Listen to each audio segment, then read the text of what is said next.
Gorontalo, Bapak Dr. Edward Wolog, yang kami hormati Ibu Wakil Rektor 3 Universitas Negeri Gorontalo, Ibu Karmila Mahmud, PhD, yang kami hormati Ibu Profesor Dr. Noni Basalama, Dekan Fakultas Sastra dan Budaya, Bapak Ibu peserta webinar Fakultas Sastra dan Budaya yang kami hormati dan kami muliakan. Alhamdulillahirrahmanirrahim, pada pagi hari ini kita bisa bersama di sini kegiatan webinar internasional Fakultas Sastra dan Budaya Universitas Negeri Gorontalo dengan tema kesiapan implementasi new normal bidang pendidikan daring dan tatap muka. Saya Novi Rusnartusu akan menjadi moderator selama kegiatan ini berlangsung, dan saya juga mengucapkan selamat datang kepada pemateri. Pak Edward akan sebagai rektor akan menjadi pemateri, juga Ibu Profesor Noni Basalama dan Pak Zulkifli Tanipu MA. Selamat pagi Pak Zulkifli dan Ibu Alicia Bradley. Good evening Ibu Alicia. Saya bilang good evening karena hari ini Ibu Alicia jam 10 malam di Atlanta. Dan selamat pagi Ibu Tia. Terima kasih kepada Bapak Ibu sekalian. Hello. Ya. Dan kita akan langsung lanjut ke kegiatan inti kita hari ini. Kami mengundang Bapak Rektor Universitas Negeri Gorontalo, Bapak Dr. Edward Wolog, yang akan menjadi pemateri pertama, dan kami juga memohonkan kesediaan kepada Bapak untuk memberikan sambutan singkat sekaligus membuka kegiatan webinar ini secara resmi. Kepada Bapak kami silahkan.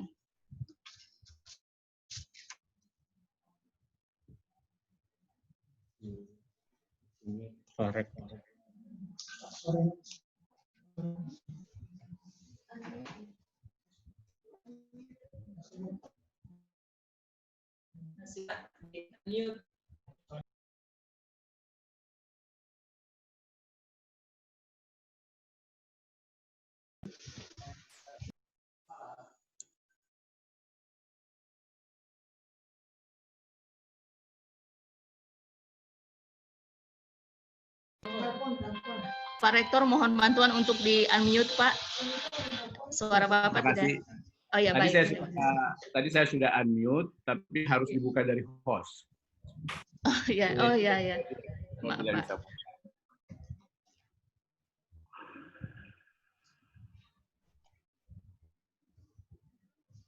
Baik, terima kasih. Bismillahirrahmanirrahim. Assalamualaikum warahmatullahi wabarakatuh.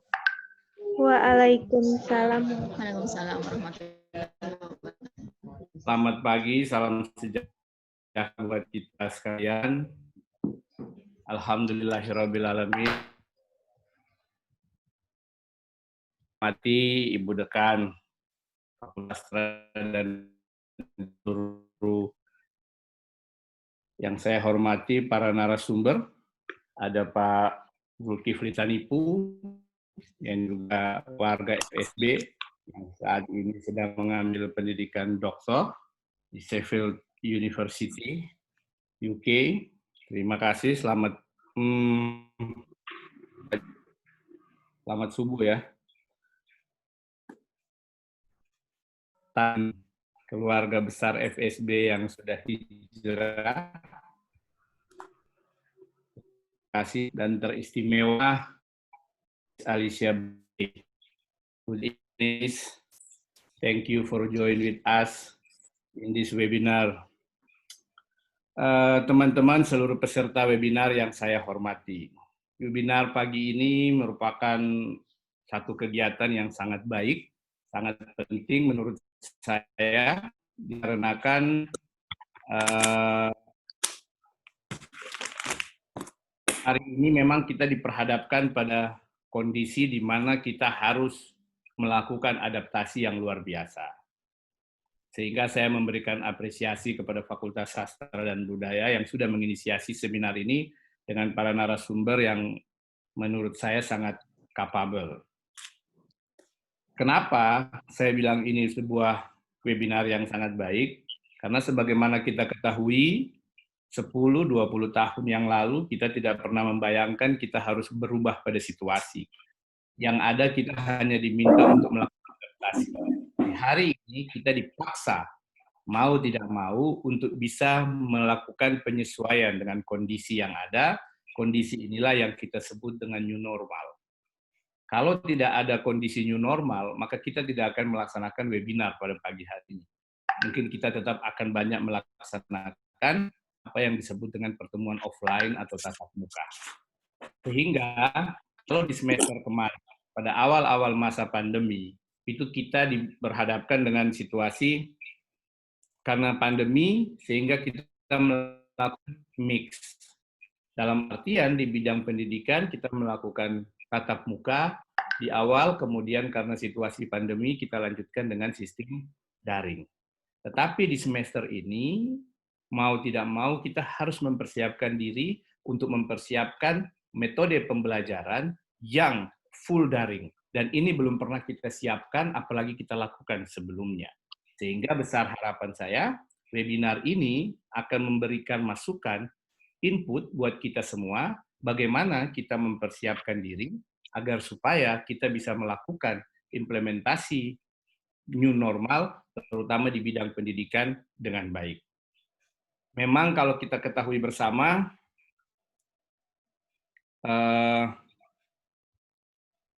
saya coba share materi.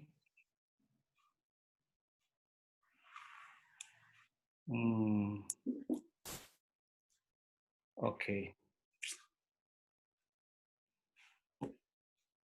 Saya coba share materinya.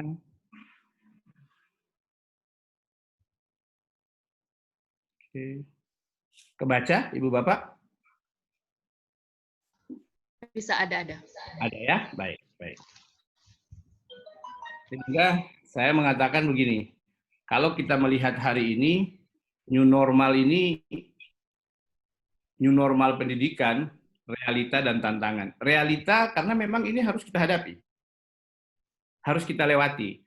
Tidak mungkin karena situasi new normal ini, lantas pendidikan ini harus kita hentikan. Proses pembelajaran ini harus kita hentikan. Tidak mungkin. Jadi saya sekaligus ini, Ibu Dekan, karena diminta hanya dikasih waktu 10-15 menit, saya sambutan sekaligus saya kasih materi, karena saya tahu banyak materi yang lain. Disebut tantangan, ya. Kenapa menjadi tantangan? Karena memang belum pernah kita hadapi situasi ini. Yang berikut, kalau kita melihat, tentu muncul pertanyaan, apa itu new normal? Gitu kan? New normal adalah skenario untuk mempercepat penanganan COVID-19 dalam aspek kesehatan dan sosial ekonomi. New normal adalah masa berdamai dengan COVID-19. Itu banyak definisi terkait dengan pendidikan. Masa di mana pandemi tetap berlangsung, namun pelonggaran terhadap pembatasan sosial telah dibuka. Itulah yang terjadi dan harus kita hadapi hari ini. Yang berikut, syarat new normal. Apakah syarat new normal itu? Apakah Indonesia sudah memenuhi syarat untuk new normal? WHO mengingatkan setiap negara yang hendak melakukan transisi pelonggaran pembatasan dan skenario new normal harus memperhatikan hal-hal berikut. Transmisi terkait dengan earnout kita atau RT kita yang harus kurang dari 1. Kapasitas sistem kesehatan, itu penting. Risiko virus corona yang diminimalkan dalam pengaturan. Langkah-langkah pencegahan di tempat kerja ditetapkan dengan jarak fisik, fasilitas mencuci tangan, dan kebersihan pernafasan. Hari ini, webinar ini termasuk salah satu langkah kita untuk menjaga jarak sebenarnya. Risiko kasus impor dapat dikelola, masyarakat memiliki suara dan dilibatkan dalam kehidupan new normal. Bagaimana kondisi Gorontalo kalau kita bicara lebih spesifik hari ini? RT kita masih lebih dari 1. Rasio tes kita masih di bawah nasional. Tracing, tracking, dan tes masih terbatas. Tuh, siapa nih yang coret-coret nih? Kapasitas fasilitas kesehatan masih terbatas. Jumlah tenaga kesehatan terbatas. Bahkan sudah banyak yang terkonfirmasi positif COVID-19. Mobilitas penduduk mulai meningkat, kepatuhan terhadap protokol masih rendah. Ini tantangan. Ada yang coret-coret ya, Bu Noko ya? Coretnya dari mana ini? Masih ada waktu, Pak, silakan. Baik. Perkuliahan, sekarang kita langsung kepada daring dan tatap muka. Perkuliahan daring dan tatap muka memiliki keunggulan dan kelemahan. Kalau kelemahan, daring perlu jaringan internet besar. Ini tidak bisa kita pungkiri. Interaksi emosional kurang dapat, ya. Transfer pengetahuan memang bisa tidak maksimal. Tatap muka, risiko penyebaran virus, kepatuhan terhadap protokol rendah. Keunggulannya, daring tidak perlu ruangan dan infrastruktur fisik, waktu fleksibel, hemat, dan efisien. Tatap muka, emosi terbangun, evaluasi lebih maksimal. Tentu dari dua hal ini kita bisa meningkatkan, dan lewat webinar ini saya berharap kita benar-benar bisa mengeksplor bagaimana agar supaya kelemahan bisa diminimalisir, keunggulan bisa ditingkatkan, baik untuk masing-masing itu. Tentu kita berharap satu saat kita akan kembali normal, tatap muka sebagaimana biasa. Tetapi hari ini bagaimana kita bisa mengoptimalkan pembelajaran daring agar supaya target pembelajaran tetap bisa tercapai. Di bidang pendidikan seperti apa? Syarat dari Kementerian Pendidikan dan Kebudayaan tergantung zonasi. Kementerian membagi 3 zonasi, hijau, kuning, dan merah. Ketiga zonasi ini berdasarkan official case, konfirmasi hasil swab, Gorontalo masuk kategori zona merah. Tetapi per 24 Juni, satu kabupaten yaitu Gorut sudah hijau. Ini merupakan satu masukan yang baik bagi kita, moga-moga lainnya kita bisa. Namun jika rasio tes dan tes terbatas, maka istilah zona hijau perlu didefinisikan kembali. Ini juga tantangan. Risiko tinggi membuka kembali sekolah-sekolah sebab literasi anak-anak terhadap COVID-19 masih terbatas. Ini tantangan juga nih buat FSB. Saya akan menguraikan ada beberapa tantangan. Tantangan kita bukan sekedar daring dan tatap muka. Tantangan sebenarnya adalah bagaimana posisi strategis FSB di Gorontalo, regional, nasional, dan internasional, termasuk bagaimana FSB di masa yang akan datang. Ini saya sampaikan juga di pertemuan kemarin yang kebetulan diwakili oleh Ibu WD2. Basis kultural Gorontalo adalah linguistik. Banyak karya peradaban Gorontalo seperti Lohidu, Tanggomo, Tujai, dan sastra lisan lainnya. Sekali lagi kita kuat di lisan. Banyak ilmuwan Gorontalo yang menjadi maestro linguistik nasional, seperti Pak Habe Yasin, Pak Jais Badudu, Pak Nanit Tuloli, dan Pak Mansur Pateda, yang notabene nama terakhir adalah produk dari FSB UNG. Dan harap FSB UNG ke depan akan semakin baik. Untuk UNG yang unggul dan berdaya saing, FSG UNG menjadi salah satu pilar penting dalam mewujudkan kembali kejayaan sastra dan linguistik Gorontalo di masa lalu. Sumber daya manusia FSB saya tidak ragukan, karena banyak guru besar linguistik yang memiliki kapasitas nasional, memang kita harus eksplor terus. FSB pun memiliki jumlah dosen lulusan luar negeri terbanyak di UNG saat ini. Ini satu keunggulan juga buat FSB. Unggul dan berdaya saing di bidang linguistik harus ada kelas internasional, dan saya terima kasih sudah dimulai dengan webinar pada pagi hari ini yang juga menghadirkan 2 narasumber internasional, yaitu satu yang ada di Amerika, yaitu Alicia, dan satu yang ada di UK, itu Mr. Jul Tanibu. Mulai diinisiasi pengembangan bahasa sastra Gorontalo, dimulai dari pusat studi, lalu program studi, pembertahanan bahasa, dan sastra Gorontalo sangat penting, karena kita tahu mungkin berapa jumlah mahasiswa UNG termasuk FSB yang bisa berbahasa Gorontalo, ini akan menjadi tantangan ke depan, agar supaya kita tidak sekedar go internasional, tetapi bagaimana juga kita bisa ikut mempromosikan apa yang menjadi keunggulan daerah dan menjadi kelebihan dari daerah kita. Salah satu tantangan di masa pandemi adalah terkait linguistik. Banyak warga yang tidak paham istilah-istilah dalam pandemi, karena begitu banyak istilah-istilah yang memang tidak familiar dan memang dibutuhkan ada bagian dari institusi yang bisa menjadi penjembatan agar supaya pemahaman masyarakat itu bisa ditingkatkan lewat sistem komunikasi dan bahasa yang baik. Pengembangan keilmuan masa depan, komputasi linguistik, ini juga harus kita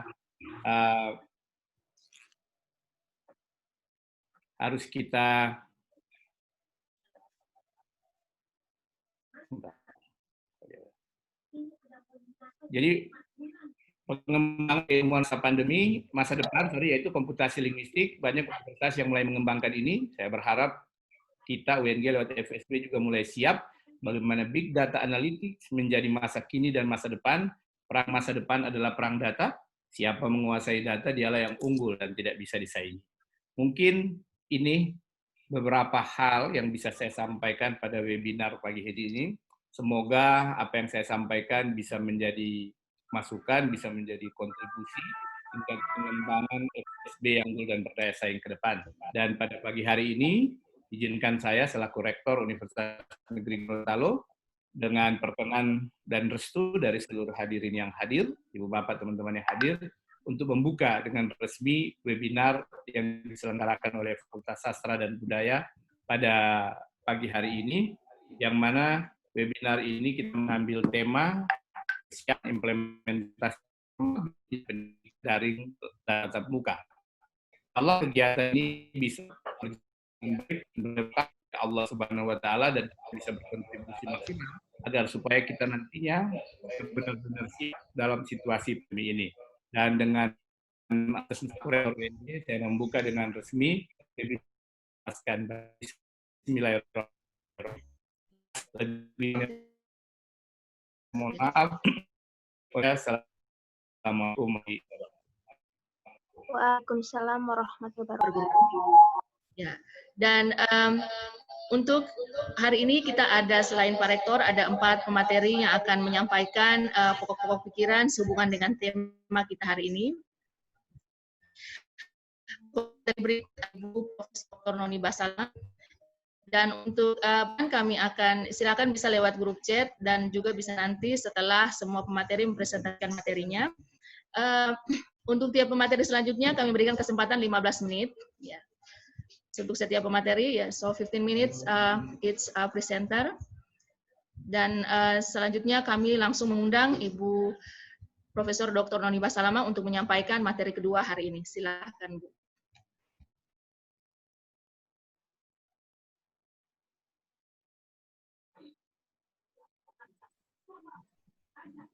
Bismillahirrahmanirrahim. Assalamualaikum warahmatullahi wabarakatuh. Waalaikumsalam. Selamat pagi, salam sejahtera bagi kita sekalian. Yang saya hormati dan saya muliakan seluruh peserta webinar internasional pada kegiatan hari ini, terutama yang kami hormati dan kami cintai Rektor kami, Dr. Edward Bulog, STMT. Alhamdulillah Pak sudah gabung bersama kami dan memberi sambutan sekaligus membuka. Kemudian 3 pembicara lainnya yang alhamdulillah ikut bersama kita. Saya sapa dulu. Hai Alicia. Hi. Thank you for joining with us. This morning, I know there it's about 10 o'clock in the night time. Thank you. We feel grateful to have you here, and it's really an honor for us. Pak Jul Tanipu from UK, Leicester. Thank you, Pak Jul. Also Ibu Tia Abdurrahman from Universitas As-Safiyyah Jakarta. And everybody, para guru besar, baik itu dari perguruan tinggi lain, dari UNG dan juga Fakultas Sastra dan Budaya, kemudian para pimpinan universitas, pimpinan fakultas yang ada di UNG maupun universitas lainnya, para guru, para dosen, dan seluruh keluarga besar Sivitas Akademika FSB. Pada kesempatan pagi ini kami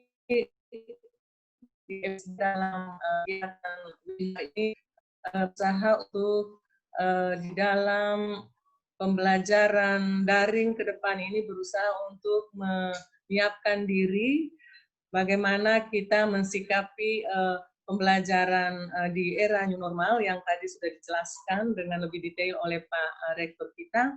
Jadi ada selama sampai Desember ke depan, menurut pesan Mas Menteri, kita perguruan tinggi tetap akan melaksanakan full daring. Dan ini kita FSB mensikapi ini dengan melakukan sharing lewat kegiatan webinar internasional.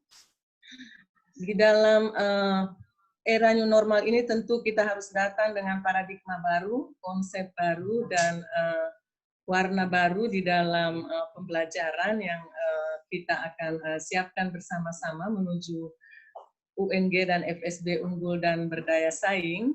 untuk itu dalam kemasan yang baru ini saya mengajak kita semua untuk mengikuti materi yang sudah disiapkan di dalam video yang berdurasi 3 menit berikut ini.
Tidak ada suara.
Bapak Ibu peserta webinar yang saya hormati dan seluruh pemateri pada hari ini.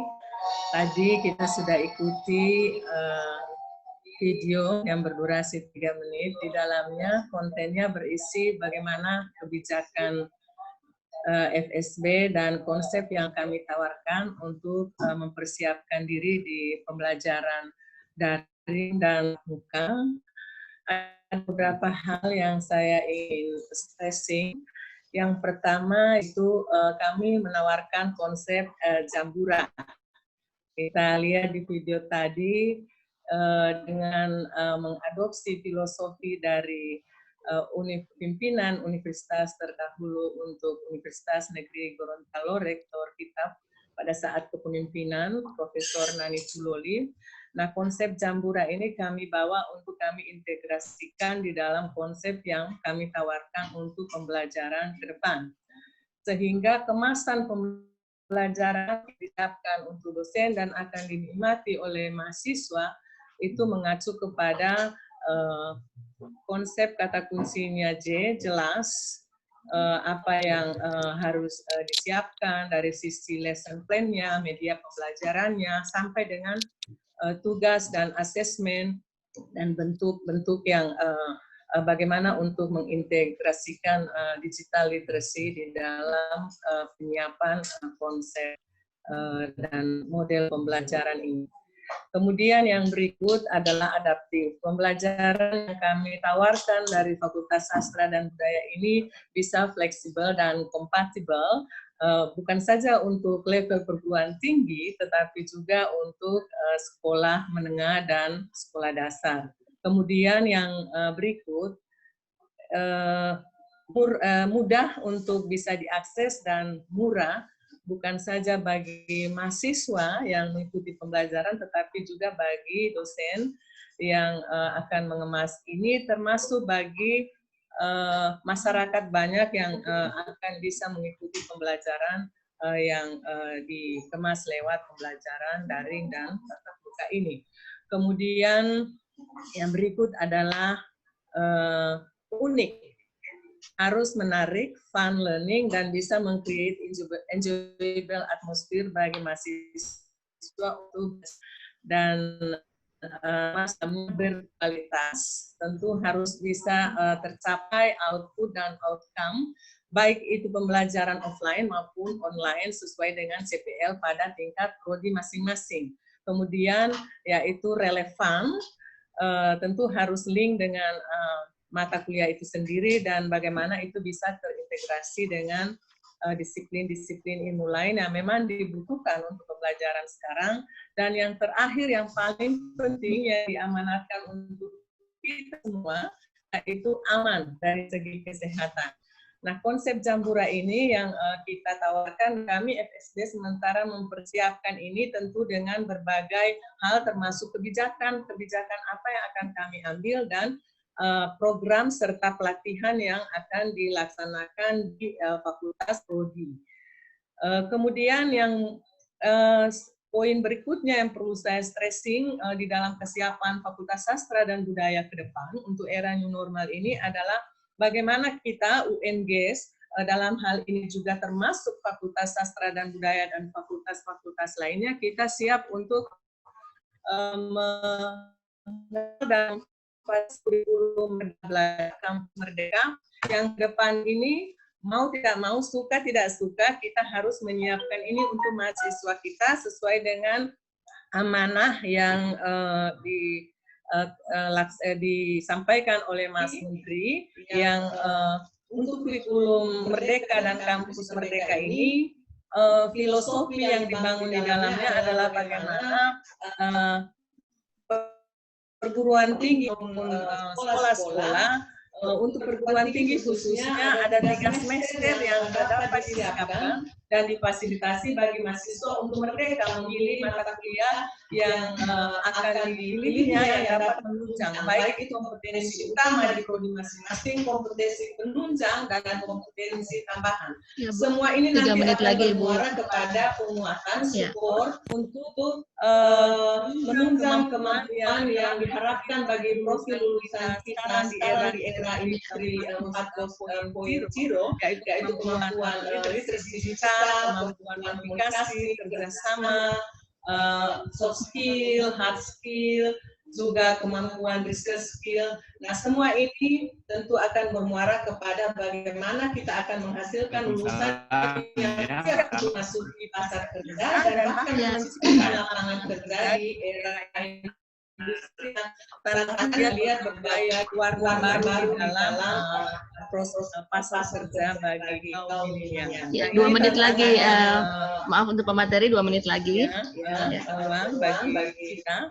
Kemudian yang berikut kelas internasional juga FSD di dalam tantangan era new normal ini yang tadinya kita akan siapkan kelas lain, kita siapkan di dalam kelas daring atau lain untuk kita tawarkan ke publik, terutama untuk dunia internasional. Dan yang Terakhir, saya ingin mengajak kita semua sebelum saya menutup materi saya ini, contoh pembelajaran yang ada di FSB yang sudah kita lakukan pada saat masa pandemi dan kita akan sempurnakan terus untuk ke depan, yaitu bagaimana pembelajaran yang memuat konsep jambul tadi, sehingga nilai-nilai yang bisa alami oleh mahasiswa dan membentuk pribadi dan profil lulusan yang saya jelaskan tadi akan bisa didapat, termasuk nilai kemandirian, independent learning, kemudian ada leadership skill, ada digital literacy yang bisa dibangun kerjasama, karena yang saya contohkan di prodi kami, salah satu prodi kami di FSB yaitu prodi seni drama tari dan musik, yang mahasiswa belajar sendiri-sendiri di rumah, ada hasil pencapaian pelajaran yang dikemas oleh dosen dan ini dilaksanakan oleh seluruh dosen di 4 prodi yang ada di Fakultas Sastra dan Budaya. Tentu saya tidak bisa mencontohkan satu-satu, tapi mari saya ajak kita ikuti hasil pembelajaran yang tadi saya katakan tetap akan mengawal output dan outcome yang sama dengan offline. Mari kita ikuti bersama. Mari kita ikuti bersama.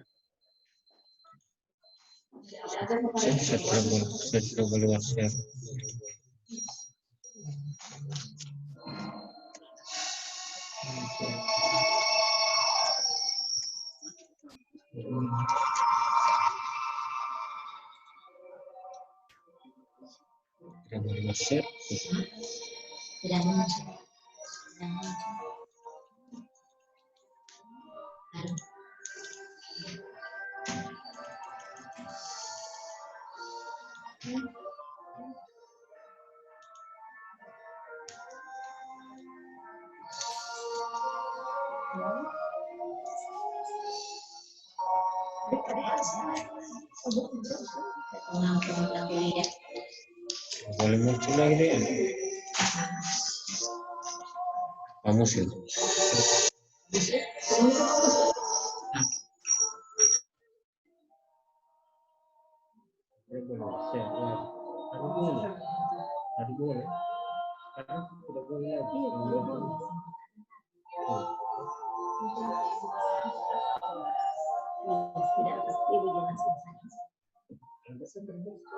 Lagi saya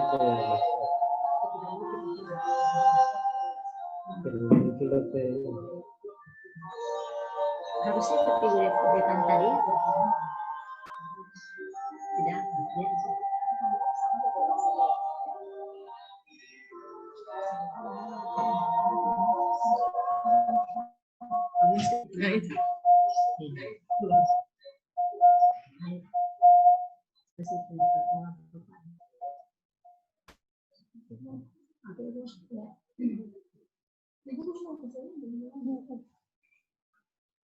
Bisa?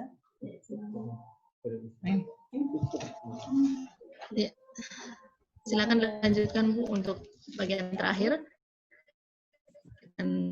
Ya, jadi ada masalah dalam jaringan yang tadinya kami bisa save ini ternyata saat ini tidak bisa, tetapi video pembelajaran hasil pembelajaran dari laboratorium musik ini menggambarkan Bapak Ibu bagaimana 4 mahasiswa yang ada di rumahnya masing-masing belajar untuk mata kuliah musik ini kemudian berhasil tampil dengan perpaduan yang manis dari rumah masing-masing untuk berbagai jenis suara alto, bass, sopran dan seterusnya.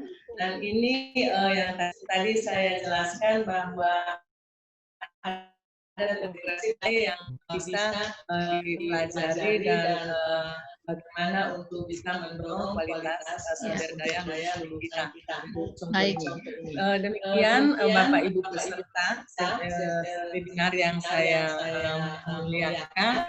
Insya Allah di dalam konsep dan kebijakan FSB ke depan ini akan diuraikan lagi di 3 perkara lainnya untuk contoh-contoh bagaimana modelnya, dan insya Allah kita berada dalam hukum yang sama untuk mengawal profil lulusan kita di perguruan tinggi maupun di tingkat sekolah dasar untuk bersama-sama kami UNB dan FSB menuju manusia yang unggul dan berdaya saing. Demikian, terima kasih. Billahi taufiq wal hidayah. saya. Wassalamualaikum warahmatullahi wabarakatuh. Waalaikumsalam warahmatullahi wabarakatuh. Terima kasih Ibu Profesor Noni Basalama dan Ibu Noni dalam hal ini menyampaikan konsep yang akan dilaksanakan di Fakultas Sastra di dalam new normal ini. Ada konsep Jambura yang sudah beliau jelaskan tadi. Para partisipan yang kami hormati bisa bertanya setelah nanti kita menyelesaikan sesi panel hari ini. Dan selanjutnya kami akan langsung ke pemateri yang ketiga. Pemateri yang ketiga adalah Pak Zulkifli Taniku. Beliau adalah dalam kapasitas sebagai PhD bidang Psikolinguistik University of Sheffield. Halo, selamat pagi Pak Jul. Pagi, Assalamualaikum warahmatullahi wabarakatuh. Fresh Pak Jul. Dan Pak Jul juga sebagai Teaching Fellow di University of Sheffield, UK. Dan akan menyampaikan materi yang berhubungan dengan topik ini dan bagaimana seperti apa yang terjadi sekarang di sana. Dan kami langsung ke Pak Jul. Silahkan Pak Jul untuk materi yang ketiga hari ini. Silahkan. Ya, terima kasih. Assalamualaikum warahmatullahi wabarakatuh. Waalaikumsalam warahmatullahi wabarakatuh. Ya, bisa terlihat skrinnya ya, yang saya share. Ya, ada Pak Jul, terlihat. Ya. Terima kasih. Sejahtera bagi kita semua. Selamat pagi di Gorontalo. Pak Rektor yang kami hormati, Bu Dekan, para guru besar, Bapak Ibu hadirin, peserta webinar yang dirahmati Allah. Izinkan saya untuk berbagi apa yang sedang saya kerjakan di sini bersama teman-teman tim teaching yang ada di University of Sheffield berkaitan dengan persiapan menuju pelajaran daring.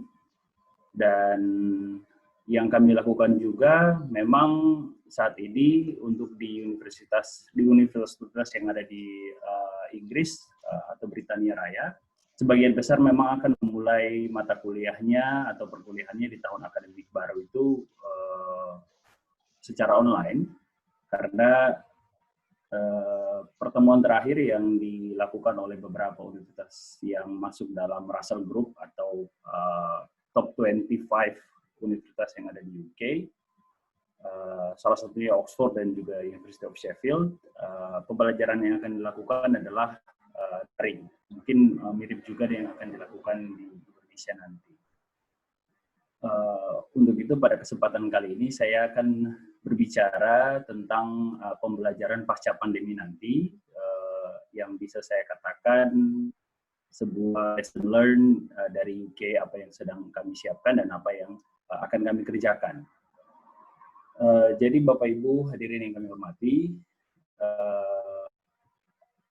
hal-hal penting dari UK yang selama masa transisi ini, terutama persiapan kami selaku tim pengajar di kampus, dalam 15 menit ke depan akan saya uraikan, terutama berkaitan dengan bagaimana proses persiapan kami dan juga apa yang akan kita lakukan pada pelaksanaan new normal nanti, yang intinya segala sesuatunya akan migrasi ke sistem online atau daring.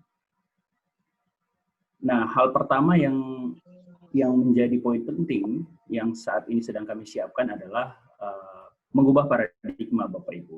Bapak Ibu yang kami hormati, setiap kami mengadakan pertemuan, baik itu yang membahas materi kuliah, mekanisme pembelajaran, bahkan sistem evaluasi, pertanyaan yang kami ajukan adalah apakah mahasiswa kita bisa mengakses ini dengan baik? Itu pertanyaan pertama, dan pertanyaan penting yang selalu ditanyakan kepada bagaimana bicara pengajar dan lain-lain. Terus juga pertanyaan berikut, apakah ini sesuai dengan kondisi mahasiswa kita dengan latar belakang tempat yang berbeda-beda? Apakah ini masih membuat mereka enjoy dalam belajar? Nah, pertanyaan-pertanyaan ini Bapak Ibu pada prinsipnya kami selaku tim teaching ingin agar seburuk apapun kondisi yang dihadapi mahasiswa kami, mereka harus tetap dibantu dan paham bahwa kami senantiasa hadir untuk memberikan bantuan kepada mereka demi kesuksesan studi mereka. Nah, ini penting Bapak Ibu untuk diketahui bahwa mengubah paradigma ini tidak sekedar slogan, tetapi paradigma layanan inilah yang menjadi backbone atau basis utama. Basisnya adalah pelayanan optimal. Yang berikut, Bapak Ibu, paradigma layanan memang seperti kita tahu sudah menjadi kultur di Eropa, namun pada masa pandemi ini kami dituntut lebih jeli melihat masalah terutama berkaitan dengan kondisi kesehatan mental mahasiswa, karena kondisi ini tentu membuat kita frustrasi, juga membuat kita tidak nyaman, sehingga respon pelayanan kita pasti berubah. Oleh sebab itu, paradigma kita diubah menjadi paradigma layanan dalam situasi yang tidak normal. Harus lebih cepat respon. Yang berikut adalah kebiasaan kami pun berubah. Biasanya office hour kami yang cukup singkat, mungkin 25 menit atau 30 menit atau paling lama sejam dengan mahasiswa untuk tutorial dan sebagainya. Pada kondisi seperti ini, itu lebih panjang karena mereka butuh kehadiran kami, mereka butuh pendampingan kami, dan mereka butuh kami hadir untuk menjaga ritme belajar mereka. Sehingga kebiasaan kami, office hour kami pun berubah. Yang berikut juga Bapak Ibu, pendekatan kami berubah. Kalau biasanya pembelajaran sangat profesional ya, seperti kita tahu kalau di Eropa, kita berbicara tentang penelitian ya, tentang penelitian, tidak ada hal-hal pribadi yang kita bahas.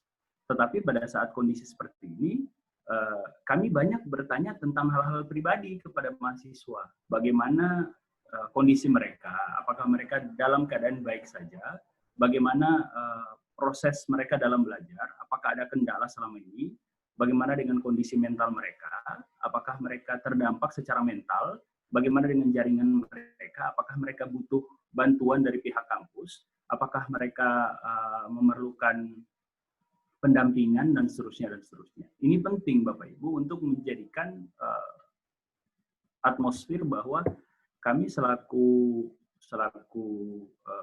tim teaching itu hadir bersama mereka untuk mengatasi masalah mereka. Yang berikut juga sistem evaluasi kami berubah. Contohnya kami memberikan kemudahan dan kelonggaran kepada mahasiswa karena kami sadar kondisinya berbeda. Tidak semua mahasiswa kami berasal dari Eropa, ada yang dari Asia, banyak sekali dari Asia dan Afrika, juga Amerika Latin. Jadi kami menyesuaikan sistem evaluasi Bapak Ibu. Misalnya memperpanjang waktu untuk evaluasi, karena kami sadar bahwa kondisi di tiap negara berbeda, kondisi di tiap daerah berbeda, kondisi tiap mahasiswa berbeda. Sehingga kami memberikan keleluasaan kepada mereka. Intinya, kami wajib berubah secara cepat menghadapi situasi ini. Respon kami pun harus 2 kali lebih cepat dari keadaan yang sedang dialami mahasiswa. Yang berikut Bapak Ibu, tentang pembelajaran. Untuk pembelajaran ini, pembelajaran di semester yang akan datang memang daring, bahkan sudah dikatakan kampus itu tidak berani untuk memulai yang offline, karena kita tahu walaupun sistem jaringan kesehatan cukup memadai, tetapi untuk membuat suatu situasi di mana semua terkontrol itu agak sulit di kampus, makanya diputuskan untuk daring. Bapak Ibu, kondisi daring ini diminta kita untuk mengemas pembelajaran yang minimalis dan menyenangkan. Jadi sekali lagi Bapak Ibu, kami tim teaching diminta untuk membuat pembelajaran yang minimalis dan menyenangkan. Mengapa harus minimalis? Karena ekosistem daring itu Bapak Ibu harus minimalis. Untuk ekosistem daring atau pembelajaran daring ini dituntut kita untuk lebih minimalis, seperti yang disampaikan oleh Pak Rektor dan Ibu Dekan tadi.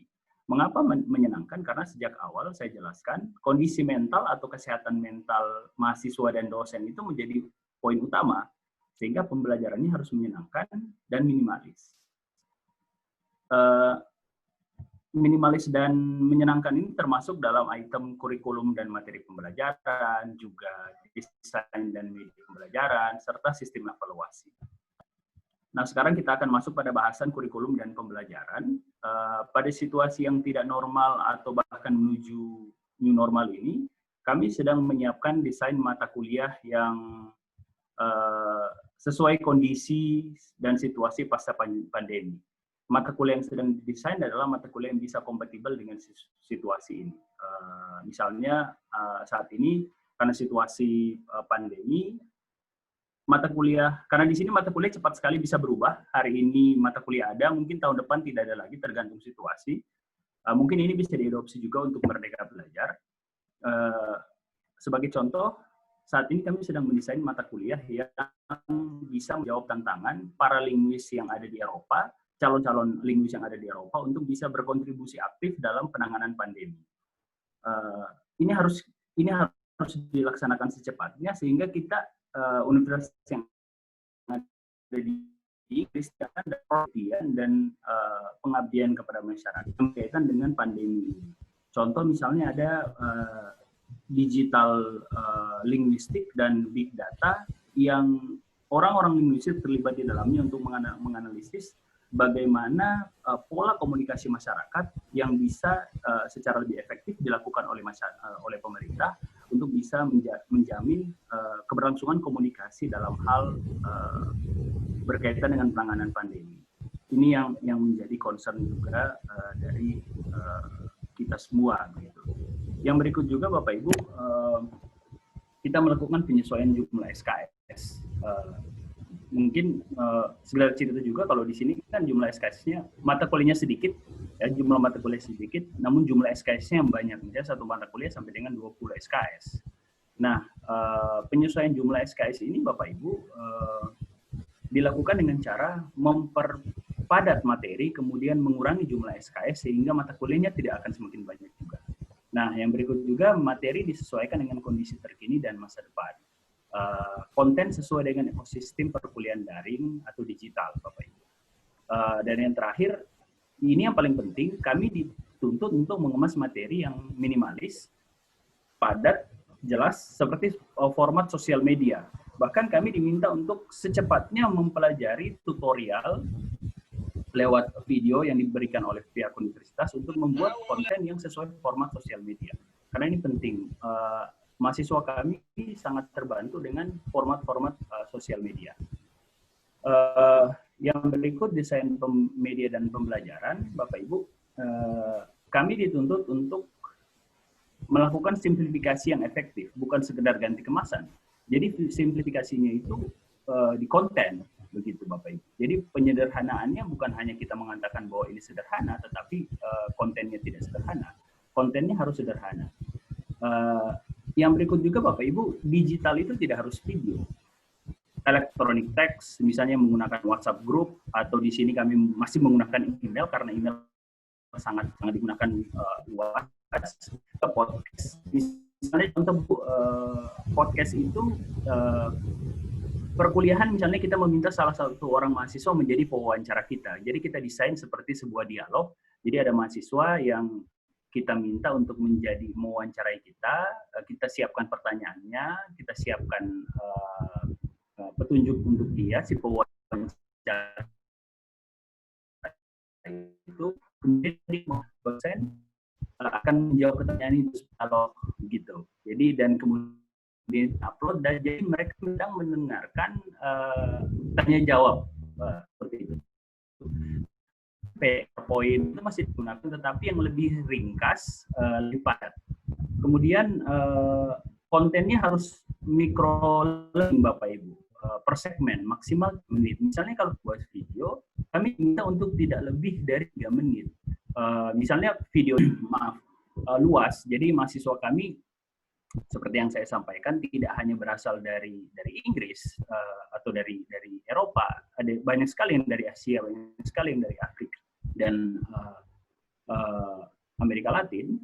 Jadi kami berharap bahwa materi ini yang digunakan adalah yang low tech, ya, misalnya masih menggunakan itu tadi podcast, PDF, bahkan PowerPoint, itu kan bisa dikatakan masih low tech gitu ya. Belum, bahkan kami jarang menggunakan media pembelajaran seperti video teaching dan bahkan conference call seperti ini. Tetapi high impact yang memang benar-benar mereka bisa menerima dengan baik. Yang berikut Bapak Ibu, dosen wajib mendampingi proses interaksi pembelajaran. Ini yang penting, jangan sampai kita tidak hadir bersama mereka pada proses pembelajaran. Jadi kita tidak hanya memberikan materi, tetapi kita hadir mendampingi mereka. Kita wajib menjawab pertanyaan mereka, kita wajib untuk menjadi tempat mereka bahkan untuk mengeluh hal-hal yang berkaitan dengan materi perkuliahan.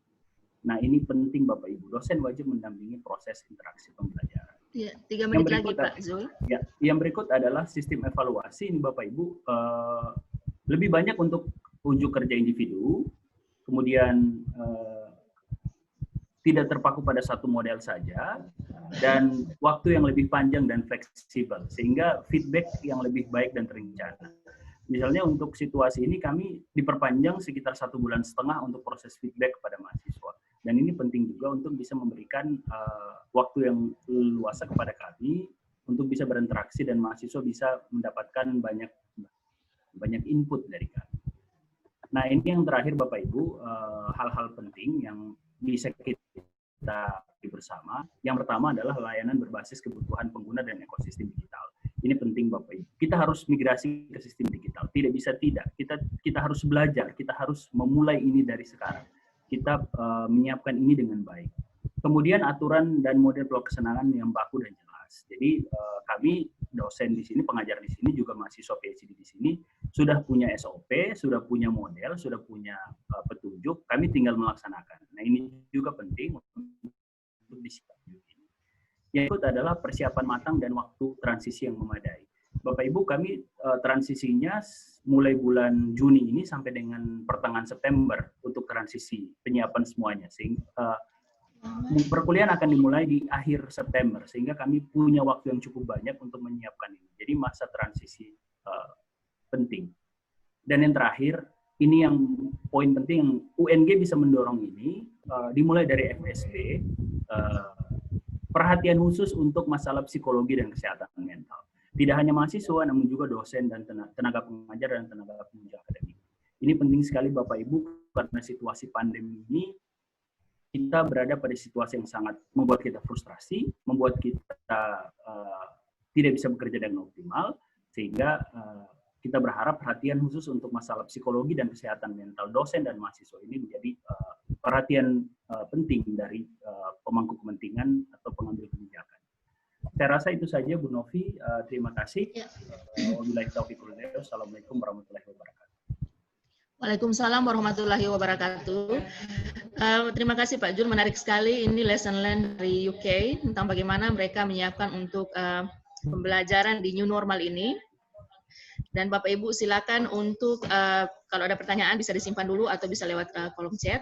Dan kita akan lanjutkan dari 3 pemateri ini, semuanya sangat menarik dan kita akan masuk ke pemateri keempat. So the fourth presenter today is Ibu Alicia Bradley. Ibu Alicia is an English language fellow alumni. She studied here in Universitas Negeri Gorontalo in English department, and it's our pleasure, Ibu Alicia, to have you today with us. So the time is yours, please. All right. Thank you very much for inviting me today, and thank you for everyone who is here on this webinar with us. It's so great to see so many familiar names and faces, and it's great to see some new names and faces. So let's get started. All right. Is it possible for you to share your presentation? Yes, it should be coming now. Okay, can you see the presentation? Yes. We can see it clearly. Okay. All right, so the title of this presentation is anybody out there? Because sometimes we are online as students or as teachers, and everyone has their mic muted, and maybe we can't see faces, and sometimes it feels like today we're going to have an introduction, we're going to do a quick warm-up, and then we're going to focus on student engagement. So how can students be engaged in our online classes? How can we feel connected even though we are so far apart?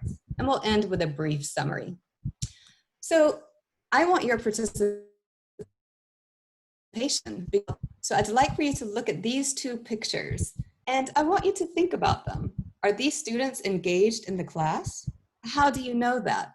And how can you bring the energy from that traditional class to an online class? So So you can think about this for a minute. If you want to, you can get your chat out and you can chat some answers in there. What do you think?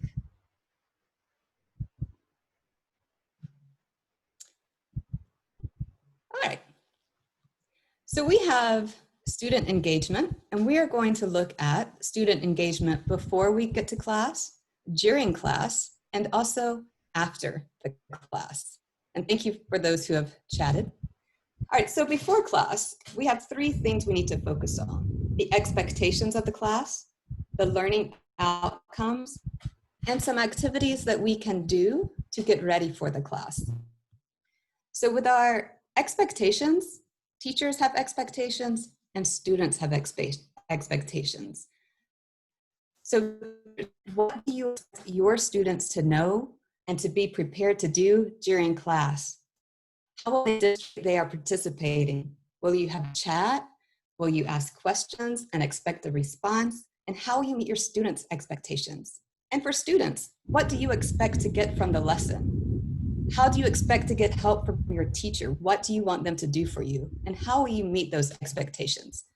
So before we even start class, students and teachers need to know these expectations, and we need to communicate so we know what each other are expecting.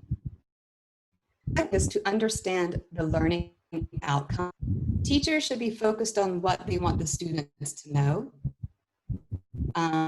Should focus on pedagogy, technology. Technology is great, but remember, the technology should support. Say, "Ooh, I love Kahoot today," if it doesn't support what we are learning. What did I learn today, and how can I apply what I learned today? So understand those learning outcomes. Some of the pre-learning activities that I've done, and I'm sure you have many more, please feel free to type some of your learning activities in the chat, but be familiar with the syllabus. Activate your prior knowledge. Students, this could be reading about some source material or watching a video online. Teachers, you could give a questionnaire. You can do a mind map. You can do a KWL chart. Do you know what KWL is? We have one we're going to do together. Okay, KWL chart is simply writing down what you know about a topic, what you want to know about a topic, and what you've learned about a topic. So right now, I want you to think, what do you know about teaching online? You can think about it, or you can type it in the chat. I'm going to give you a few minutes. What do you know about teaching online? Think about that for a minute.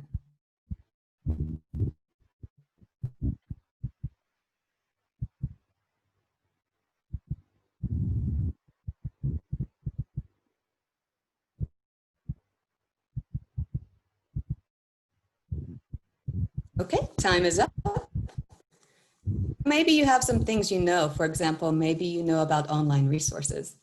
Now I want you to think about, what do you want to know about teaching online? What questions do you have? For example, my question is, how do I adapt my classroom activities for the internet? How can I do that? So take a few seconds to think about what you want to know about teaching online.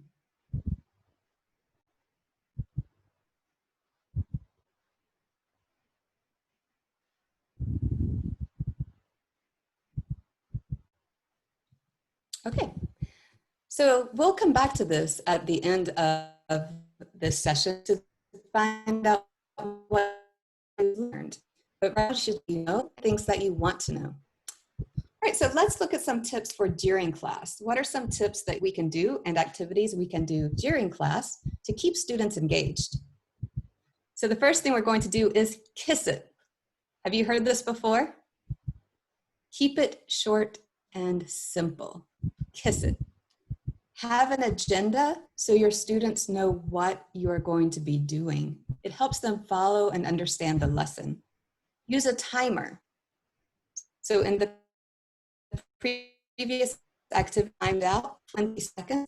It's very easy to put those timers in. You can use your phone, you can do one on your PowerPoint.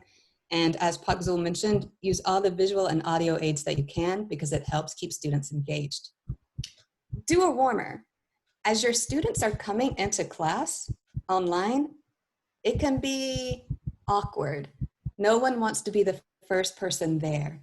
So if you have something for students to do as they come into the class, then they will feel more relaxed. And that will make a better way for them to learn. So warmer gets students ready to learn, and it can be anything, a fun quiz, a picture like we did at the beginning.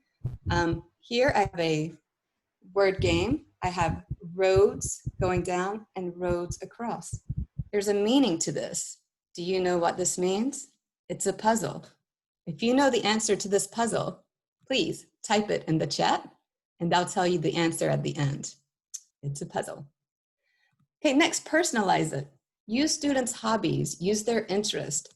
Call students by name so you know that you are connecting with them. When you do presentations, use your own photos, give real life examples, and try to make everything into a real world context. And that can mean giving stories, your own stories of how you've used your material in life. And next, check understanding. Ask comprehension questions. So if I say, do you understand? Everyone says, yes. Do you have any questions? No. But that's not a checking understanding because we don't know if the students really had questions. So ask a comprehension question. For example, why is a warmer important in an online class? And then students can type their answers. They can email you their answers. But that you know, understand the material. You can also take a poll. Many online platforms such as Zoom has a polling feature. You can give a quiz. You can use chat with a moderator. And you can give specified times to ask questions. Okay, so here I have a poll, and you should be able to. What does the K in the KWL chart stand for? You know what that K in the KWL chart stands for? And type it in the chat. I will answer to chat room, so if you want to, you can answer that.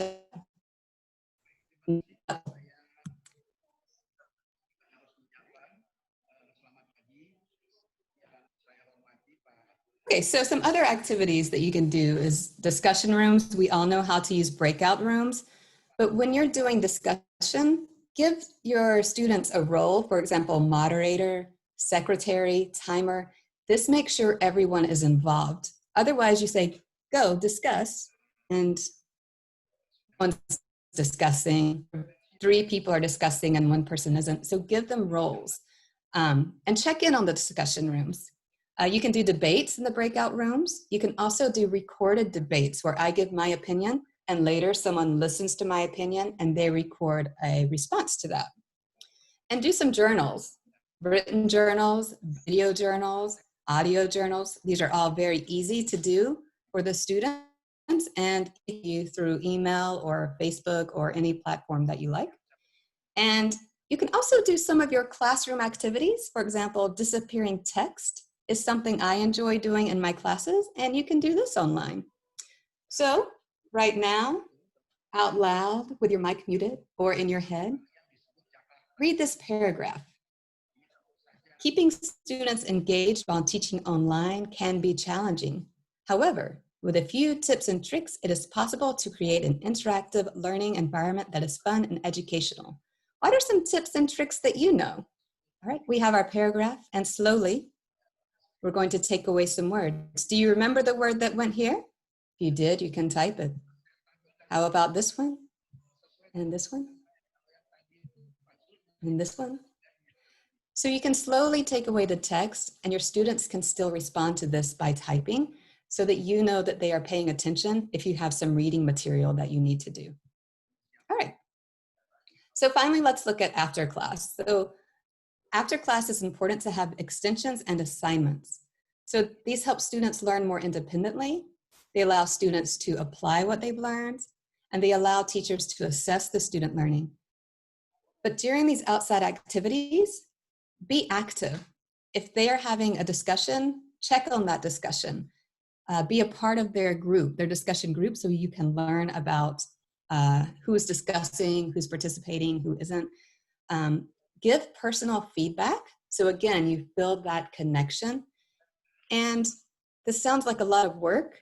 So something that I like to do is to use a rubric. So for example, I will use a rubric similar to this. And on my rubric, I will have a self-check and a teacher score. So if I give an assignment, I create the rubric. The students will score themselves on the rubric, and then I will score them. And it's easier to do this than to write down everything that students need to do or everything they forgot to do.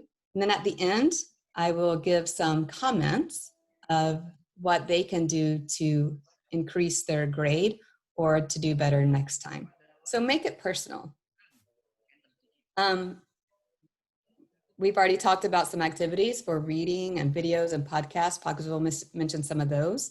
And it's always great. The more information that you can give students, the more you can research and do, the better.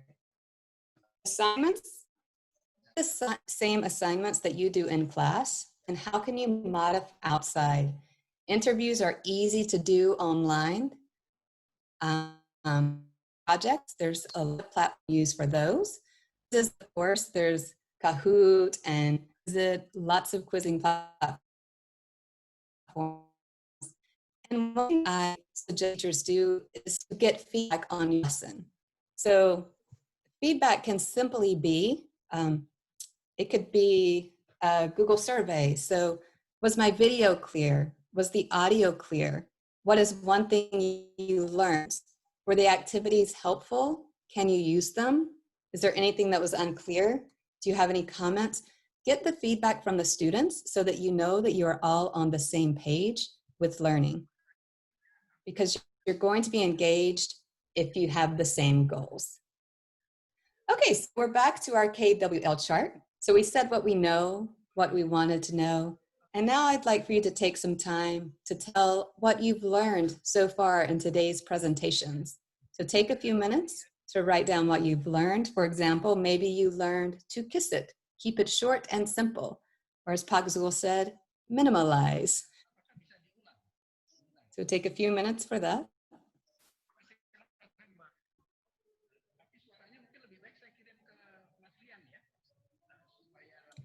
Okay. So before class, during, and after class.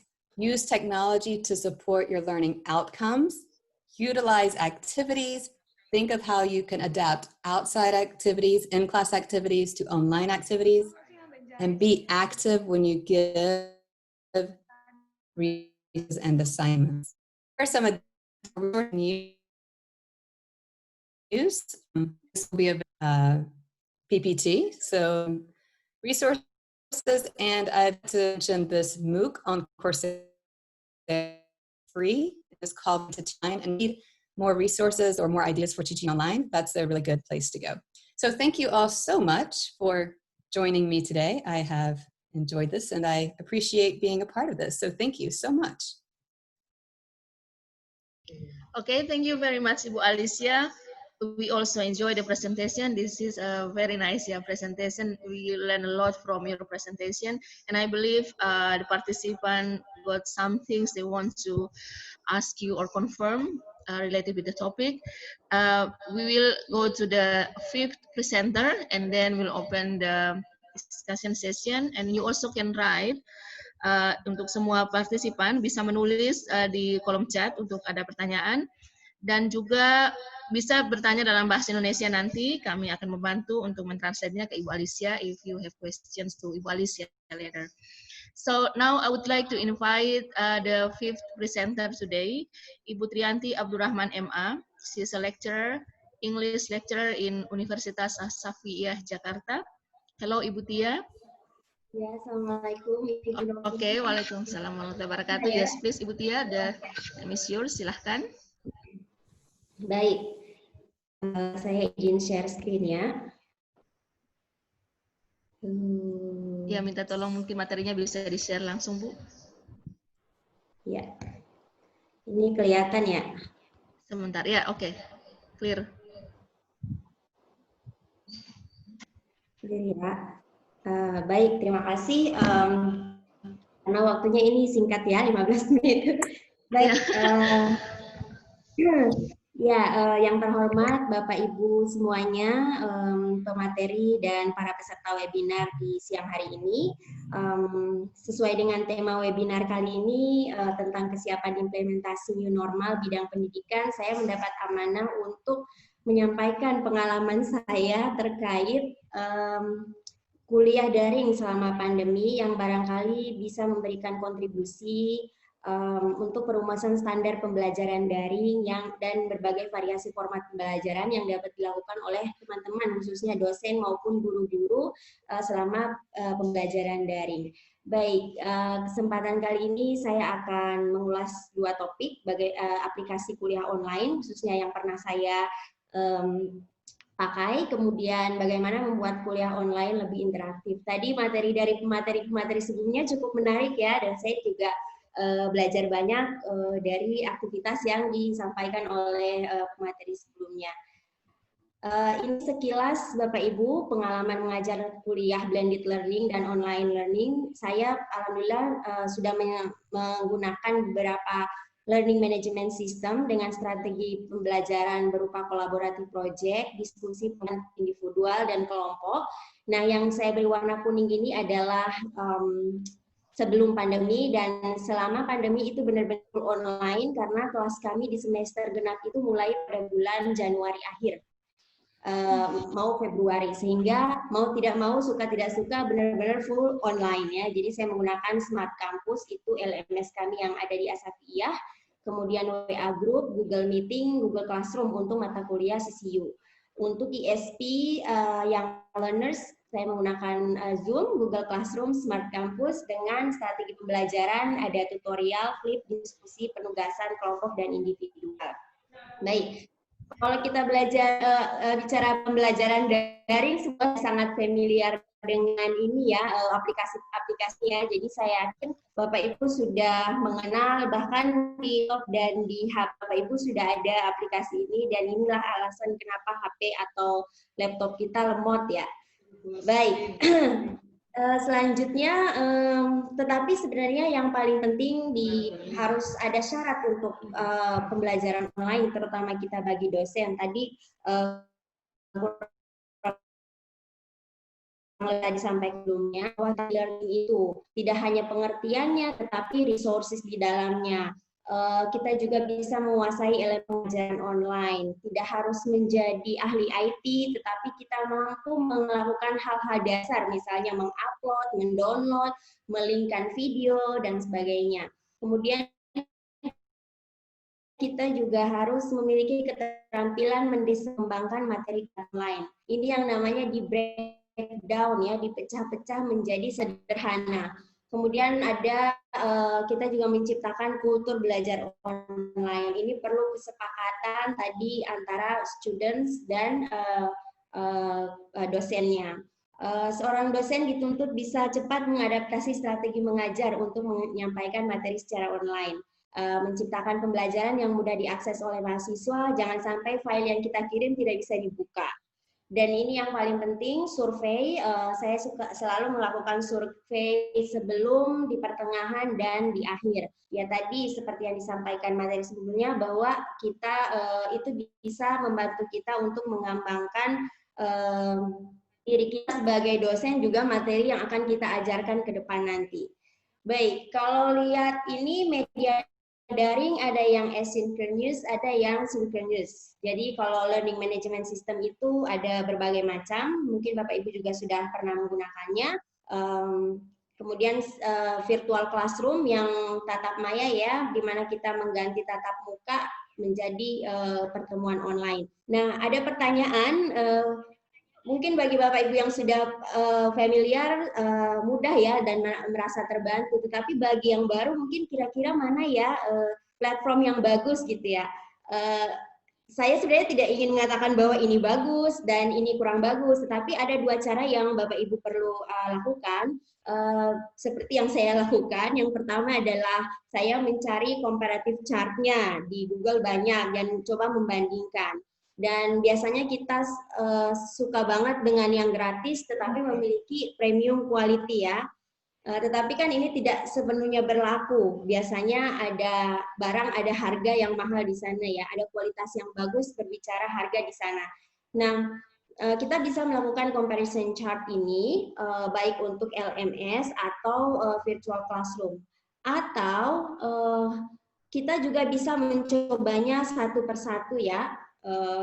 Apa yang saya lakukan, coba menggunakan platform Edmodo misalnya, kemudian Moodle untuk beberapa lama, sehingga saya tahu pasti dan puas dengan keputusan mana platform yang paling bagus untuk mata kuliah tertentu. Nah, seperti ini misalnya ya, untuk tatap maya mungkin ada yang bingung apakah pakai Microsoft Teams, apa pakai Google Meet atau Zoom gitu. Sekali lagi itu tergantung kebutuhan kita. Kalau misalnya saya disuruh milih Zoom yang gratis 45 menit, Zoom itu kita ketahui dia punya latensi yang sangat rendah atau delay yang sangat rendah. Tetapi kalau misalnya dia harus mati 45 menit yang tidak berbayar ya, saya lebih baik memilih platform lain karena dengan dia mati 45 menit itu akan mempengaruhi jalannya interaksi saya dengan mahasiswa gitu. Selanjutnya apa sih sebenarnya kebutuhan kita untuk tatap maya itu? Apakah kita butuh breakout room misalnya yang ada di Zoom? Apakah kita butuh grid view atau cuma sekedar menyampaikan saja? Nah, kalau misalnya ada yang gratis bisa dipakai, kenapa kita harus membayar mahal gitu ya untuk sesuatu yang tidak affordable buat kita?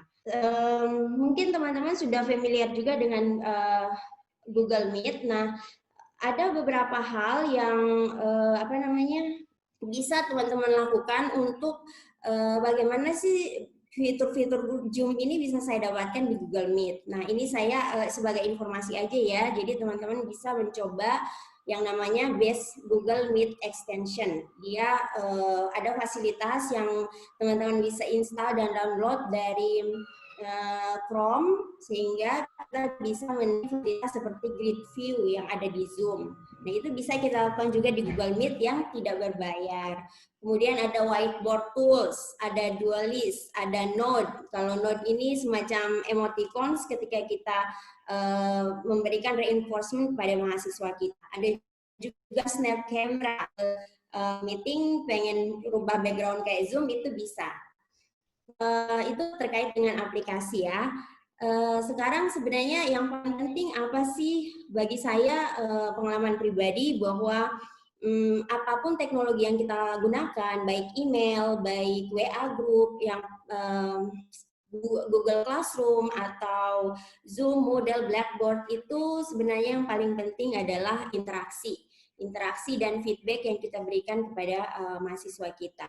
Dan bagaimana caranya agar kuliah online itu lebih interaktif? Kalau di LMS, kita harus pastikan bahwa postingan materi disertai instruksi yang jelas. Jangan sampai kita ngupload PDF atau video tetapi instruksinya nggak jelas ya. Kemudian mahasiswa dari kesempatan mengakses materi dari sumber belajar lain selain yang kita berikan.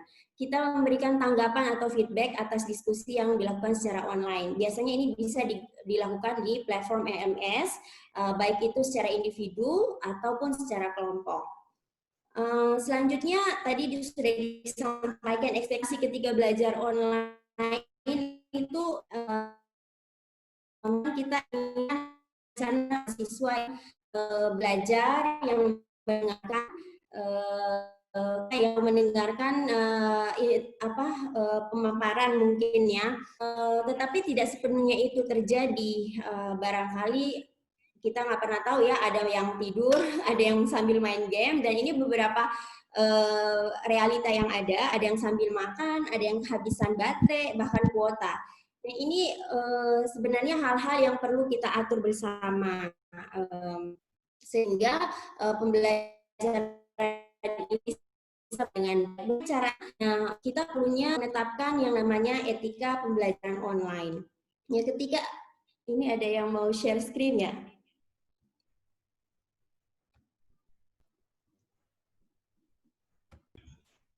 Pak Farid bisa diatur dia supaya tidak bisa lagi ya. Nah, ini perlunya ada pembelajaran lain yang Bapak Ibu perlu sepakati bersama. Misalnya poin 1 sampai 7 ini ya, mungkin saya tidak perlu jelaskan, tetapi ini penting sehingga ekspektasi kita dan ekspektasi mereka belajar juga bisa kita fasilitasi dan kita capai bersama. Nah, bagaimana agar tatap maya ini bisa lebih berasa atau real time communication itu bisa interaktif? Ada dua hal penting yang perlu kita perhatikan bersama, yaitu kodifikasi dan interaksi. Nah, apa itu kodifikasi? Kodifikasi tatap maya ini seperti ini ya Bapak Ibu. Ini warna kuning, hijau, merah ini bukan peta penyebaran COVID ya. Bukan simbol penyebaran COVID, tapi ini adalah kodifikasi yang berjalan dengan baik atau sebagaimana mestinya. Jadi ketika kamera mahasiswa atau mahasiswa yang sedang belajar dan audionya on, itu berarti kodifikasi berjalan dengan baik. Kita bisa memantau kondisi mahasiswa.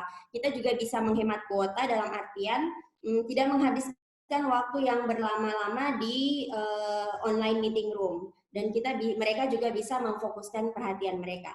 Semakin rendah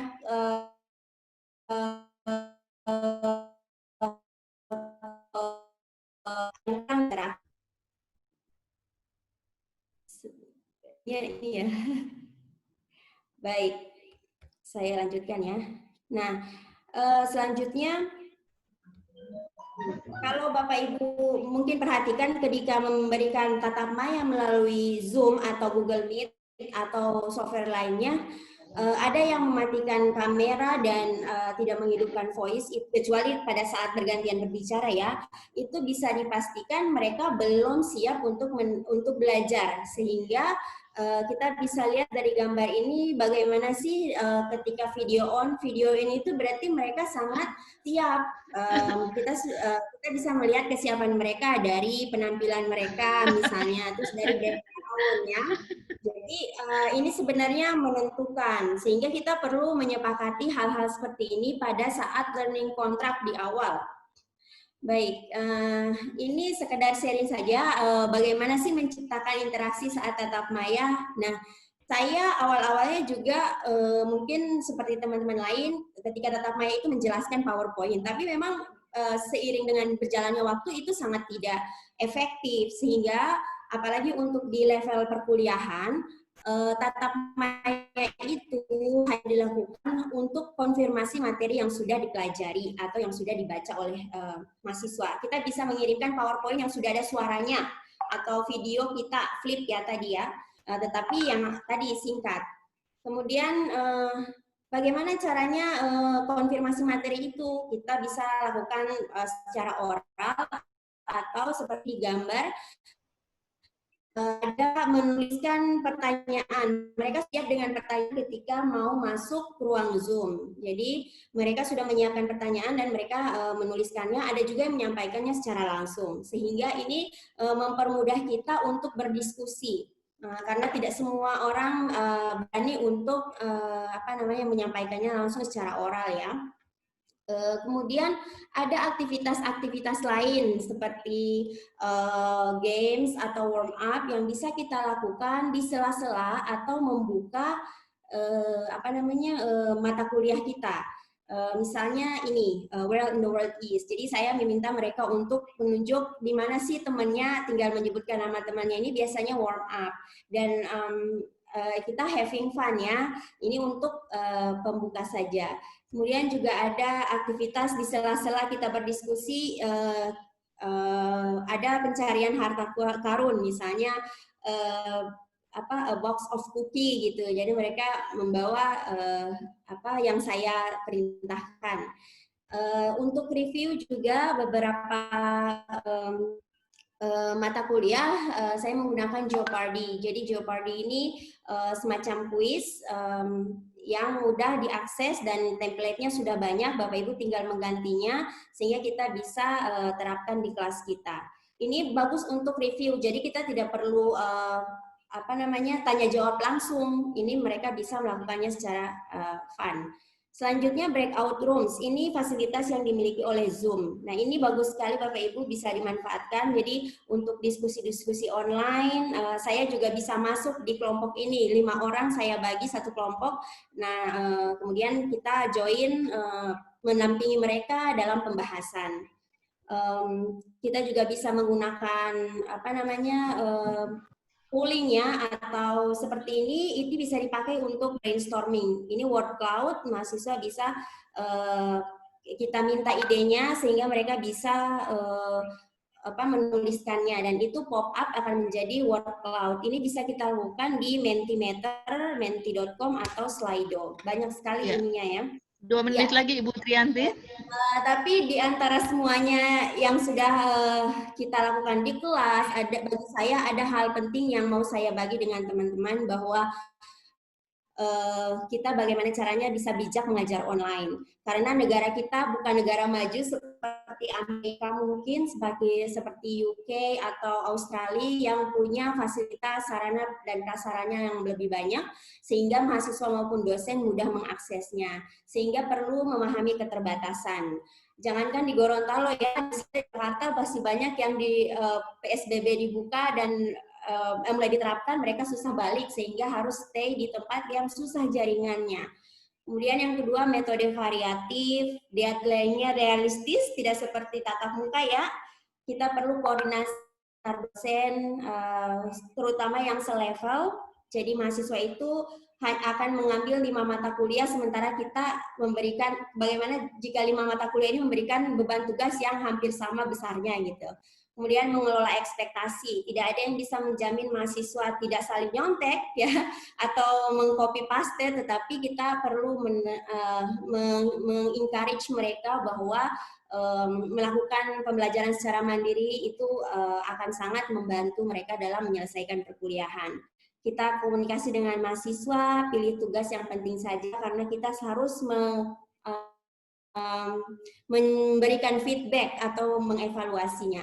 Dan yang paling penting di tengah kondisi pandemi ini kita menjaga kesehatan dan saling mendukung bagaimana pembelajaran ini bisa berlangsung dengan baik.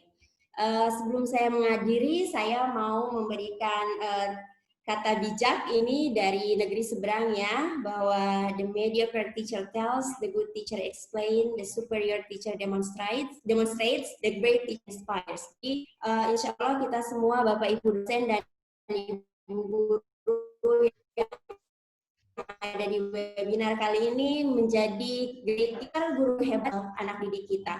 Demikian penyampaian dari saya. Mohon maaf jika ada penyampaian yang kurang tepat. Billahi taufiq wal hidayah. Wassalamualaikum warahmatullahi wabarakatuh. Waalaikumsalam warahmatullahi wabarakatuh. Terima kasih Ibu Triyanti. Materinya menarik sekali. Jadi kalau saya lihat dari materi yang sudah dipresentasikan hari ini, ada materi ini bersepakat bahwa mengingatkan kita semua bahwa kita harus sangat bijak di dalam pembelajaran online ini, ya, memahami situasi yang ada sekarang, memahami situasi mahasiswa, dan tentu saja pemahaman terhadap hal ini juga bermanfaat untuk kita sebagai pengajar misalnya. Karena kondisi kuota dan seterusnya, koneksi, ketersediaan waktu sangat penting. Nah, untuk selanjutnya, pemateri semua masih ada di sini. Bapak Ibu, ada beberapa pertanyaan yang sudah masuk di kolom chat. Terima kasih yang masih bertahan ada di room kita hari ini. Dan saya mungkin akan langsung ke pertanyaan-pertanyaan yang sudah sempat saya catat. Ada banyak sekali pertanyaan Bapak Ibu, mohon maaf kalau tidak semuanya bisa tercover. Ada pertanyaan untuk Pak Jul dulu, pertama Pak Jul. Di dalam pengalaman Pak Jul, itu berapa menit pembelajaran dan apakah setiap pertemuan itu harus daring atau live conference begitu? Dari apa yang sudah dilaksanakan yang sebelum semester baru ini akan datang. Ya, mungkin bisa langsung ke Pak Jul. Ya, terima kasih Bu Novi. Bisa dengar suaranya bisa ya? Bisa ada. Ya, terima kasih pertanyaannya. Yang pertama, Bapak Ibu, kelasnya semua daring, tapi tidak semua video conference. Seperti tatap muka langsung begini. Itu tidak semua. Jadi misalnya dalam 16 kali pertemuan, kami itu hanya punya waktu 12 kali pertemuan untuk tatap muka sebenarnya, kalau kelas offline. Sisanya yang 4 kali pertemuan itu kan untuk independent learning dan lain-lainnya. Nah, dari 12 kali pertemuan ini, Bapak Ibu, untuk yang pembelajaran live conference seperti ini, tatap muka dalam situasi daring, itu hanya 4 kali, Bapak Ibu. Karena kuota itu tadi, kan tidak semua mahasiswa kami punya jaringan internet yang baik, karena seperti yang Ibu Tia sampaikan, walaupun di UK, mahasiswa kami juga banyak yang dari Asia, dari belahan dunia lain yang juga memiliki masalah dengan kuota internet. Jadi, atau jaringan internet. Jadi, dari 12 kali pertemuan, itu hanya 4 kali yang tatap muka langsung. Tatap muka langsungnya itu pun tidak lama, Bapak Ibu. Kami hanya, di tatap muka itu kami hanya meminta mahasiswa untuk unjuk kerja, atau mendemonstrasikan sesuatu atau bertanya sesuatu yang memang benar-benar harus mereka tanyakan secara live. Sisanya kami membuat materi yang dalam bentuk video. Seperti contoh misalnya begini. Kalau kita memberikan mata kuliah 100 menit, ini bahkan di sini kan satu kali pertemuan itu 120 menit Bapak Ibu, 2 jam. Nah, dalam 2 jam ini kami harus mengemas materinya dalam video 10 menit. Jadi hanya 10 menit Bapak Ibu. Jadi yang 120 menit itu kami bikinkan video durasi pendek dalam waktu 10 menit. Videonya seperti apa? Bapak Ibu tinggal merekam saja. Jadi tidak perlu tinggal menggunakan telepon genggam atau smartphone kita. Kemudian kita merekam, kita bikinkan skrip dulu. Jadi sebaiknya kita bikin skrip untuk materi kita. Kemudian kita rekam materi itu. Kemudian kita upload dalam 10 menit. Nah, 10 menit itu tadi Bapak Ibu tidak di-upload 10 menit langsung, tetapi dibagi per segmen. Jadi misalnya pembukaannya dulu jadi video itu kita potong-potong, pembukaannya dulu, kemudian apersepsi dan lain-lain. Setelah itu baru kita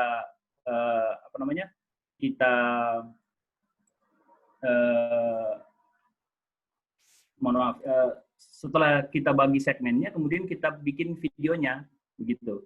Nah, video pembukaannya, kemudian tengahnya, kemudian penutupnya, begitu. Maksimal 3 menit. Nah, itu kemudian kita upload ke chat room kita, atau WhatsApp, atau email kita, atau kita, Bapak Ibu. Jadi itu intinya. Sisanya kami memberikan materi yang melalui PDF, melalui PowerPoint yang tidak bertatap muka langsung. Jadi intinya tatap muka langsung itu hanya kami gunakan untuk keperluan unjuk kerja dan juga hal-hal yang berkaitan dengan pertanyaan-pertanyaan mahasiswa yang perlu kami jawab pada saat berlangsung. Karena keterbatasan kuota tadi, Bapak Ibu. Ya.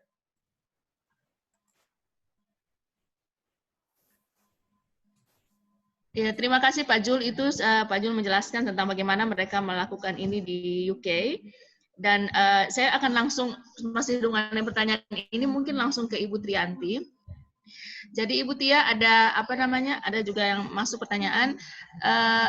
Ini yang kita dengar dari UK ada meminimalisir banyak hal, termasuk jumlah pertemuan. Nah, kalau pengalaman Ibu Tia sendiri, kalau ini ada pertanyaan Bu, ada begitu banyak platform yang digunakan, apakah dalam satu mata kuliah itu harus bermacam-macam seperti itu? Karena mengingat juga ada pertanyaan tentang ini kuota, mahasiswa itu mengeluh soal kuota, dosen pun mengeluh sebenarnya. Baik. Ya. Jadi kira-kira bagaimana Bu? Ya, ini pertanyaan yang bagus ya. Sebenarnya tadi kalau lihat di slide saya sebelumnya itu kan ada beberapa platform. Jadi gini, saya dalam satu kelas misalnya CCU itu saya menggunakan WA group sebagai koordinasi aja ya. Tetapi untuk LMS-nya itu Google Classroom. Kemudian ketika pertemuan kita menggunakan Google Meet misalnya ya. Jadi tadi benar. Jadi selama 16 kali pertemuan itu kita ketemunya itu dengan tatap muka ini cuman kalau bisa dihitung cuma ada 5 kali. Nah, 5 kali itu pun sekali ya tinggal review tadi ya, main game gitu ya. Sisanya itu diskusi online, kita pakai Google Classroom, sehingga saya bisa langsung memberikan feedback dan anak-anak bisa langsung memberikan feedback terhadap temannya. Nah, tidak harus banyak, karena kenapa pakai WA Group untuk koordinasi? Karena memang tidak semua orang melihat Google Classroom-nya tiap hari. Yang paling banyak kan WA Group. Tetapi kenapa alasan saya menggunakan Google Classroom untuk diskusi? Karena di sana ada record-nya. Semua file yang ada di Google Classroom itu sudah terintegrasi atau langsung disimpan di Google Drive. Bahkan absen pun di Google Meet itu hanya 1 kali klik aja semua langsung tersimpan di Google Drive dalam bentuk Excel. Sehingga ketika laporan kita sebagai dosen biasanya diminta pelaporannya ke PDPT Dikti ini ya. Jadi, dan tadi ada Smart Campus, LMS kampus kita tetap harus ada berita acara. Saya pikir ini semuanya di mana-mana sama ya, kayak di UNG ada SIAT ya. Itu apa namanya belum bisa maksimal, termasuk untuk pertemuan virtual ya, sehingga kita memerlukan apa namanya aplikasi lain gitu. Jadi karena beberapa keterbatasan aplikasi, sehingga ada beberapa aplikasi yang kita pakai gitu. Terima kasih. Ya, terima kasih banyak Ibu Tia, Pak Jul atas penjelasannya. Semoga semua bisa mendengarkan ini. Dan kami akan langsung ke pertanyaan berikut. Pertanyaan ini untuk pemateri kedua, ini berhubungan dengan kebijakan. Kira-kira Ibu Prof. Noni, apa yang bisa dilakukan oleh FSB berdasarkan lesson learned terutama yang dari, karena Pak Jul banyak sekali membicarakan tentang bagaimana mereka mengelola itu sekarang. Silahkan Ibu. Ya, terima kasih buat seluruh peserta. Di-unmute dulu Bu. Ya.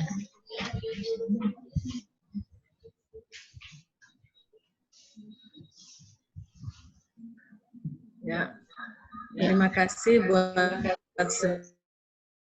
seluruh hari ini kita bisa berdiskusi tadi tentang apa yang FSB dan kaitan dengan ini.